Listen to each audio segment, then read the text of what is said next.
Конференцияда беренче булып чыгыш ясаган җирле сәяси совет әгъзасы Флора Нугманова Нурлат районы территориясендә җирле үзидарәләрнең вәкаләтле органнарына депутатлар сайлау кампаниясе нәтиҗәләренә тукталды. Депутатларның яңа корпусы билгеләнде. Сайлаулардан соң партиягә сәяси көчкә карата ышаныч тагы да артты дип белдерде ул.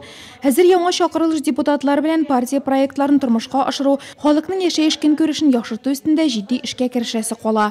Кагыйдә буларак депутатлар корпусы 10%-ка яңартылырга тиеш. Сәяси совет әгъзалары Аркадий Клементьев һәм Рәмзия Сингатуллина вәкаләтләрен туктату сәбәпле алар урынына яшерен тавыш бирү юлы белән Сергей Белов һәм Әлфия Галәүддинова сайланды.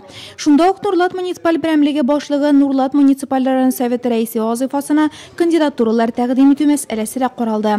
Яшерен тавыш бирү нәтиҗәсендә 96 делегат Кузеров Равил Әфраимовичны Нурлат муниципаль берәмлеге башлыгы Нурлат муниципаль районы советы рәисе вазифасына кандидат буларак тәкъдим итте. Конференция эшендә Татарстан Республикасы Дәүләт Советы депутаты Марат Шәһитов катнашты.